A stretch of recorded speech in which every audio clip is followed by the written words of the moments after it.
ಈಗಾಗಲೇ ಹಾಲಿನ ಬೆಲೆ ಜಾಸ್ತಿ ಮಾಡಿದ್ರು, ಆಲ್ಕೋಹಾಲ್ ಬೆಲೆ ಕ್ವಾರ್ಟರ್ಗೆ 50 ರೂಪಾಯಿ ಜಾಸ್ತಿ ಮಾಡಿದ್ರು, ಸ್ಟ್ಯಾಂಪ್ ಡ್ಯೂಟಿ ಜಾಸ್ತಿ ಮಾಡಿದ್ರು, ಗೈಡೆನ್ಸ್ ವ್ಯಾಲ್ಯೂ ಯಾರು ಮನೆಗಳನ್ನು ಸಣ್ಣ ಮನೆ ಕೊಂಡ್ಕೊಬೇಕಾದ್ರೂ ಗೈಡೆನ್ಸ್ ವ್ಯಾಲ್ಯೂ ಜಾಸ್ತಿ ಮಾಡಿದ್ರು, ಮನೆ ತೆರಿಗೆಯನ್ನು ಜಾಸ್ತಿ ಮಾಡಿದ್ರು, ಎಲೆಕ್ಟ್ರಿಕ್ ಚಾರ್ಜಸನ್ನು ಜಾಸ್ತಿ ಮಾಡಿದ್ರು. ಈಗ ಕೊನೆಯದಾಗಿ ದೊಡ್ಡ ಮೊತ್ತ ಸುಮಾರು 3 ರಿಂದ 4 ಸಾವಿರ ಕೋಟಿ ವರ್ಷಕ್ಕೆ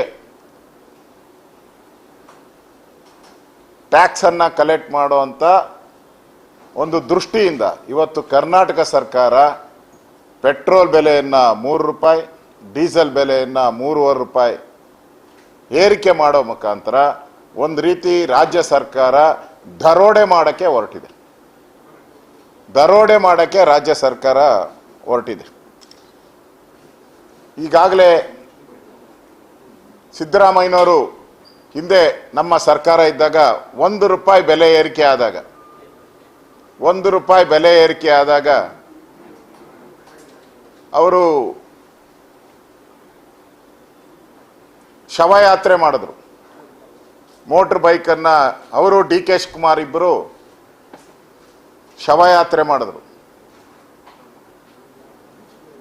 ಅವ್ರು ಹೇಳಿದ್ರು ಆ ಸಂದರ್ಭದಲ್ಲಿ ಬಿಜೆಪಿಯರು ಪೆಟ್ರೋಲ್ ಮತ್ತು ಡೀಸೆಲ್ ಬೆಲೆ ಏರಿಕೆ ಮಾಡಿದ್ದಾರೆ, ದಿನನಿತ್ಯದ ವಸ್ತುಗಳು ಕಬ್ಬಿಣ, ಸ್ಟೀಲು, ತರಕಾರಿ, ರೇಷನ್ನು, ಹೋಟ್ಲ್ ಬೆಲೆ ಎಲ್ಲ ಜಾಸ್ತಿ ಆಗೋತೈತ್ರಿ, ತಿನ್ನಕ್ಕೂ ಪರದಾಡುವಂಥ ಪರಿಸ್ಥಿತಿಯಲ್ಲಿ ಬಿಜೆಪಿಯವರಿಗೆ ಮಾನ ಮರ್ಯಾದೆ ಇದೆಯಾ ಅಂತ ಕೇಳಿದ್ರು. ಸಿದ್ದರಾಮಯ್ಯನವರೇ, ನಿಮಗೆ ಮಾನ ಮರ್ಯಾದೆ ಇದೆಯಾ? ಯೋಗ್ಯತೆ ಇದೆಯಾ ನಿಮಗೆ? ನೀವೇ ಹೇಳಿದಿರಲ್ಲ, ಪೆಟ್ರೋಲ್ ಡೀಸೆಲ್ ಏರಿಕೆಯಿಂದ ಜನಗಳಿಗೆ ಏನೇನು ಅನ್ಯಾಯ ಆಗುತ್ತೆ ಅಂತ ನೀವೇ ಹೇಳಿದ್ದೀರಾ, ಬಿಜೆಪಿ ಕೇಳಿದ್ದೀರಾ, ನಿಮಗೆ ಮಾನ ಮರ್ಯಾದೆ ಇದೆಯಾ ಅಂತ. ನಿಮಗೆ ಮಾನ ಮರ್ಯಾದೆ ಇದೆಯಾ ಸಿದ್ದರಾಮಯ್ಯನವರೇ? ನಿಮಗೆ ಯೋಗ್ಯತೆ ಇದೆಯಾ ಆ ಸ್ಥಾನದಲ್ಲಿ? 15 ಬಾರಿ ಬಡ್ಜೆಟನ್ನು ಮಂಡನೆ ಮಾಡಿದ್ದೀನಿ ಅಂತ ಹೇಳಿದ್ರಿ. ಯಾವ ಪುರುಷಾರ್ಥಕ್ಕೆ ಮಾಡಿದ್ರಿ ಸ್ವಾಮಿ ನೀವು? ಪಾಪರ ಔಟ್ ಇದೆಯಲ್ಲ ನಿಮ್ಮ ಬಡ್ಜೆಟಲ್ಲಿ, ಗ್ಯಾರಂಟಿಗೋಸ್ಕರ 55,000 ಕೋಟಿಯನ್ನು ಮೀಸಲಿಟ್ಟಿದ್ದೀರಿ ಅಂತ ಬಡ್ಜೆಟಲ್ಲಿ ಓದಿದ್ರಿ ನೀವು ವಿಧಾನಸಭೆ ಒಳಗಡೆ. ನಾವು ಆ ಸಂದರ್ಭದಲ್ಲಿ ಇದು ಬೋಗಸ್ ಬಡ್ಜೆಟ್ಟು,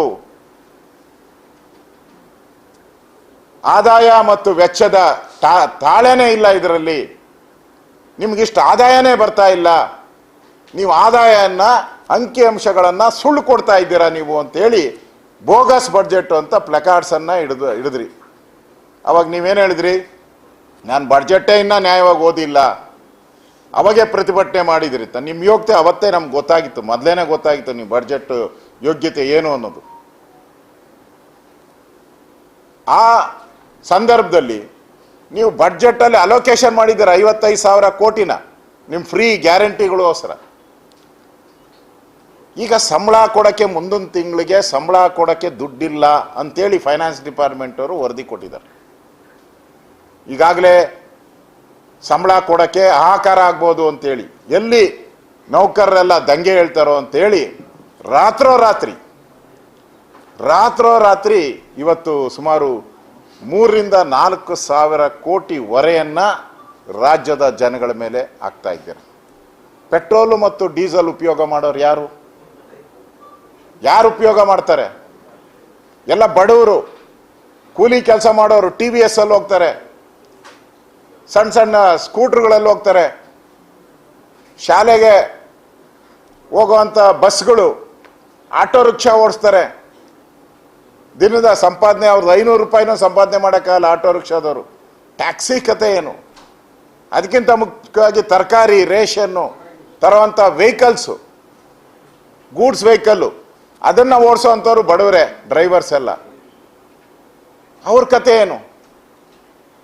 ಈಗ ತರಕಾರಿ ಬೆಲೆ ಏರ್ತು, ಹಾಲಿನ ಬೆಲೆ ಏರಬೇಕು, ಯಾಕಂದ್ರೆ ಟ್ರಾನ್ಸ್ಪೋರ್ಟೇಷನ್ ಇದೆಲ್ಲ ಏರಿದ ಮೇಲೆ ಹೋಟ್ಲುಗಳ ಕಾಫಿ ಬೆಲೆ, ಟೀ ಬೆಲೆನೂ ಏರ್ತೈತೆ.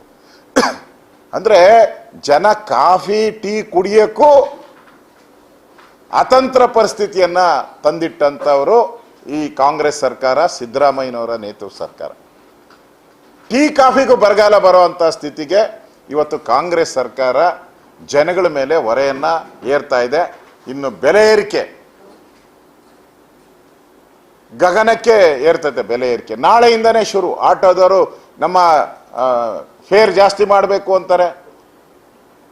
ಗೂಡ್ಸ್ ವೆಹಿಕಲ್ ಆಟೋಮೆಟಿಕ್ ಆಗಿ ಅವರು ಲಂಗು ಲಗಾಮಿಲ್ದೆ ಈಗ ಅವರು ಏರಿಕೆ ಮಾಡಲೇಬೇಕು. ಅವರು ಹೋಟ್ಲುಗಳವರು ಅವರು ಕೂಡ ಇನ್ನು ಸಭೆ ಮಾಡ್ತಾರೆ, ಅದು ಏರಿಕೆ ಮಾಡ್ತೈತೆ. ಇಷ್ಟು ಜ್ಞಾನ ಇಲ್ಲನ್ರಿ ನಿಮಗೆ? 15 ಬಡ್ಜೆಟನ್ನು ಮಂಡಿಸಿದಿರಲ್ಲ, ಪೆಟ್ರೋಲ್ ಡೀಸೆಲ್ ಮಾಡಿದ್ರೆ ಇವೆಲ್ಲ ಏರಿಕೆ ಆಗ್ತೈತೆ ಅನ್ನೋ ಸಾಮಾನ್ಯ ಜ್ಞಾನ ಇಲ್ಲಲ್ರಿ ನಿಮಗೆ?